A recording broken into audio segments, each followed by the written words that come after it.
What if I told you that one tiny mistake with the word you could make you sound rude or surprisingly distant? In Spanish, there are two ways to say you, and today you'll never confuse them again. You know, as a linguist, one of my absolute favorite things is helping language learners crack the code of cultural and grammatical nuances. Today, we're tackling a topic that is a true rite of passage for every single Spanish learner out there. We are decoding the Spanish you. We're going to master the exact differences between tú and usted, and we'll move all the way from basic social etiquette right into advanced grammatical mechanics. We've got a fantastic roadmap for today. We'll start by decoding the Spanish you. Then we'll dive into social rules and hierarchy, break down conjugation and pronoun rules, navigate workplace transitions, and finally, wrap it all up with an ultimate cheat sheet. Section 1. Decoding the Spanish you, moving beyond the single English you. For native English speakers, addressing someone is practically effortless. We just say you. But Spanish asks us to pause and evaluate our relationship with the person we're speaking to before we even open our mouths. It actually splits this single concept into two totally distinct paths. First, we have tú. Tú is your casual, friendly, informal pronoun. It represents warmth and familiarity. Then we have usted. Usted is polite, respectful, and very formal. It creates this linguistic distance that shows you honor the other person's position or age. It is truly the language of respecto. Now, languages are living, breathing things, right? So we have to talk about regional nuance for a second. While most of Latin America uses a mix of both tú and usted based on those social rules we just mentioned, Colombia is a fascinating exception. In many parts of Colombia, they heavily rely on usted, even among close friends and family members. It's a gorgeous cultural quirk. But for our explainer today, we're going to focus on the standard rules used across the vast majority of the Spanish-speaking world. Section 2. Social rules and hierarchy. Navigating age, status, and respect. So how do we actually know when to use which pronoun? Well, it all comes down to an invisible social hierarchy. I want you to picture a hierarchy tree in your mind. If someone is socially or professionally above you, like bosses and elders, you reach up and use usted. If someone is on your exact same level, like equals, peers, siblings, or friends, you use tú. And if you're speaking to subordinates or children, basically anyone below you on that formal tree, you also use tú. It is all about recognizing age, respect, and status. Let's see how this builds into real-world categories.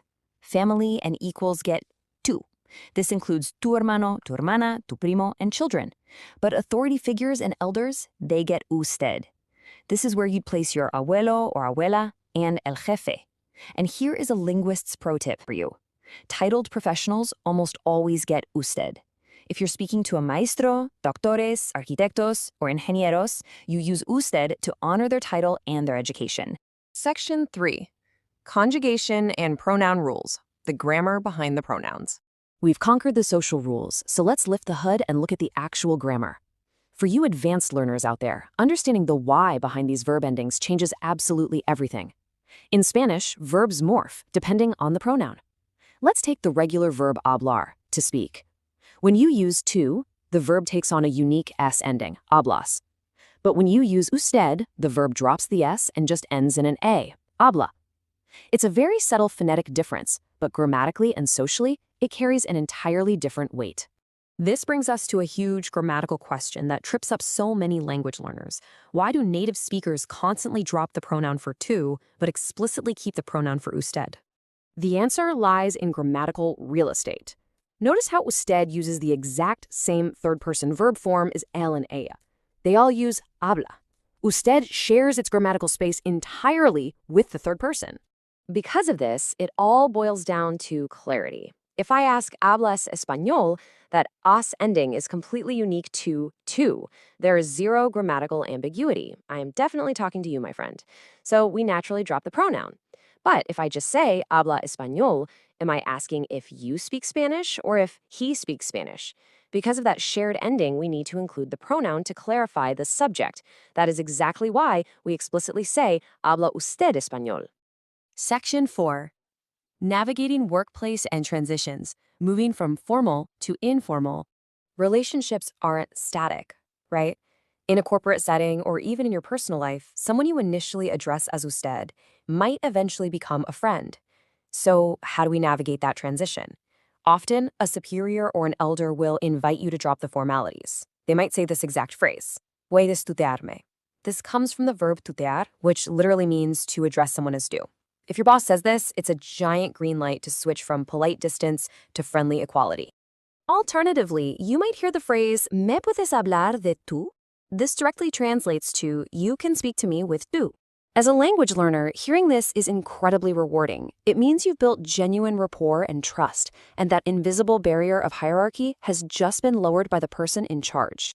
Section 5. The Ultimate Cheat Sheet, your master reference guide. Let's synthesize everything we've learned today into a clear summary.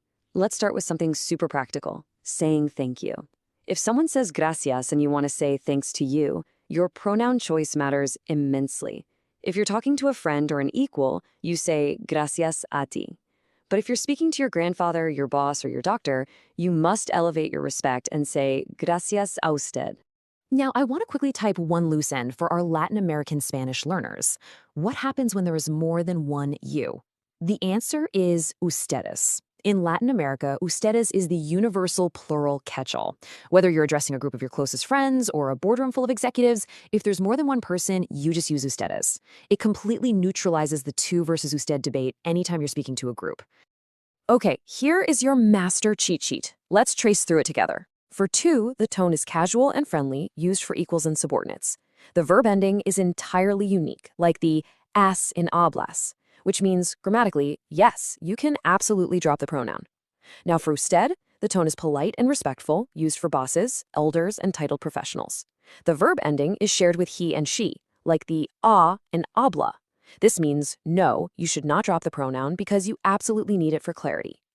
Language is really all about connection, and choosing the right pronoun shows that you truly understand the culture, the respect, and the grammar, beautifully intertwined within Spanish. So my final question for you is this. Are you ready to step out and confidently choose your you in your very next conversation? I know you are for sure. If you enjoyed this lesson, don't forget to like, subscribe, and turn on the notification bell so you never miss a Spanish lesson. Keep learning, keep practicing. Hasta luego!